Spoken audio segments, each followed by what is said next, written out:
ଏମିତି ପତାକା ଧର ହେଲା। ଏଇଟା ଆମର କଣ ଜାତୀୟ ପତାକା ହେଲା। ଆକୁ ତିରଙ୍ଗା ପତାକା ବି କହିବା ହେଲା। ଏଇଟା ଆମର ଜାତୀୟ ପତାକା ବୁଝିଲ। ତ ଜାତୀୟ ପତାକାରେ କେତେଟା ରଙ୍ଗ ଅଛି? ତିନୋଟି ରଙ୍ଗ। ଠିକ ଅଛି। କୋଉ କୋଉ ରଙ୍ଗ ଅଛି କୁହ? ଆଚ୍ଛା ଠିକ ଅଛି। Very good. କମଳା, ଧଳା ଆଉ ସବୁଜ। ତ ଏଇ ମଝିରେ କଣ ଅଛି? ଅଶୋକ ଚକ୍ର ବୁଝିଲ। ତ ମୁଁ ଆଜି এই তিনটি রঙ বিষয়ে বুঝাইবি বুঝিল। ଆମ ଜାତୀୟ ପତାକାରେ କାହିଁକି ଏ ତିନୋଟି ରଙ୍ଗ ଅଛି ଆଉ ଅଶୋକ ଚକ୍ର ମଝିରେ କାହିଁକି ଅଛି ସେ ବିଷୟରେ କହିବି ହେଲା। ଆମର এই ରଙ୍ଗ ହଉଛି ନାରଙ୍ଗୀ ବୁଝିଲ, କମଳା କଲର ବୁଝିଲ।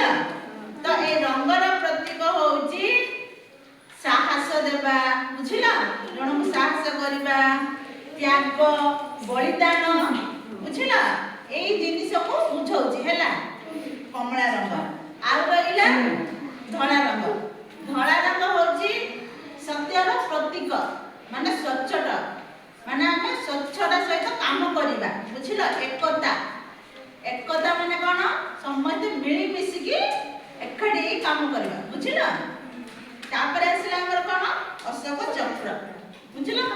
ଅଶୋକ ଚକ୍ର ଆମ ହଉଛି କର୍ତ୍ତବ୍ୟ, ଗୋଟେ ଦାୟିତ୍ୱ ନେବା ଆଉ ଗୋଟେ ଧର୍ମ ବୁଝିଲ। ଗୋଟେ କର୍ତ୍ତବ୍ୟ ଆଉ ଦାୟିତ୍ୱକୁ ବୁଝାଇଥାଏ এই ଅଶୋକ ଚକ୍ର।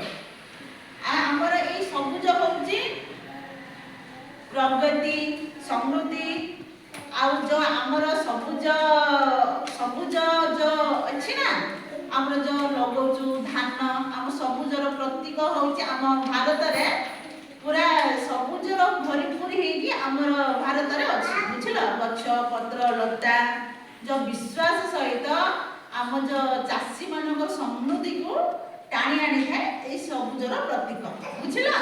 କିଏ କିଏ ବୁଝିଲ? ବୁଝିଲ ଠିକ ଅଛି।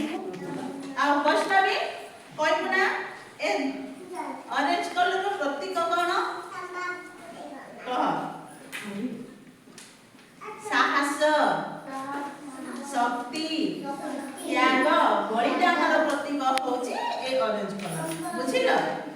ତାପରେ ଆଉ এই ଧଳା, ଧଳା ହଉଛି ସତ୍ୟ ବୁଝିଲ। ସତ୍ୟ, ଏକତା, ସୁଖ ଦିଏ, ଶାନ୍ତିର ପ୍ରତୀକ ହଉଛି এই ଧଳା।